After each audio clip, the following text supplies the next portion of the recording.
Well, first I want to just say welcome on behalf of the Wacoit Bay National Estuarine Research Reserve, who is the organization that's largely behind this forum today. Thank you for your interest in it and for signing up and for attending. We still have a lot of people who are kind of making their way in. So I would just ask if you are, if you have a seat that's next to you, you have a bag on it or something like that, that you just prepare for people to come and get there easily. So if you could help us out with that, that would be great, because I think we do have every seat filled if everybody who registered shows up. So again, I want to welcome you here.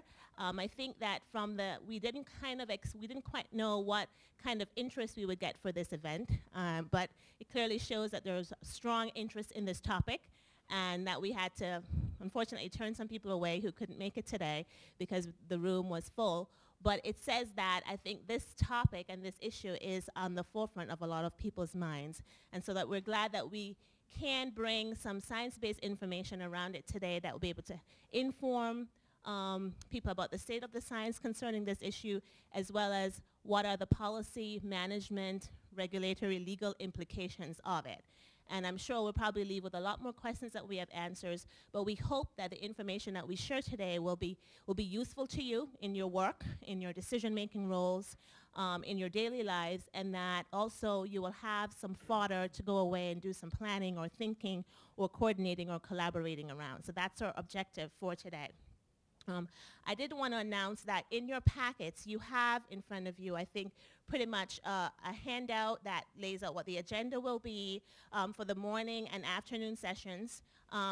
Unfortunately, our keynote speaker, who I'm sure maybe all of us were looking forward to hearing, is not going to be with us this morning because of a family emergency that just came up yesterday. But he is still trying to make it in from New York for later this afternoon.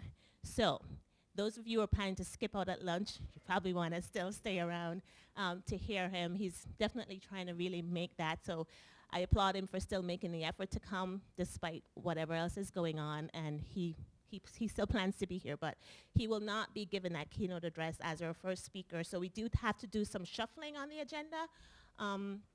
But even with the best laid plans, these things happen, and you just have to kind of go with the flow. So we apologize for that, but hope that you understand, and we'll still get to hear him later on.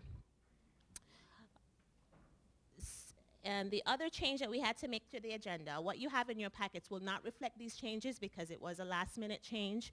But just to let you know, if you wanted to make a note on your agenda, what we will be moving up from the afternoon is the talk on visualizing sea level rise impacts in 3D by Greg Berman. That's going to be before lunch instead of after lunch. So we'll be switching Greg's talk with the keynote address. Those two slots switch around. Okay. One other thing I wanted to draw your attention to in your packet is that there is a little postcard that talks about an upcoming training that's almost like a follow-on from this event. And it's titled Climate Adaptation Training for Local Governments in Southeast Massachusetts, that will be partnering with the Coastal Services Center of NOAA to bring to you in April. So I would encourage, there's just 30 slots for this training. So if people are interested in doing that, actually getting down, diving into the meat of planning around adaptation, not just talking about it, this is something that you'd want to sign up for and kind of get in on early.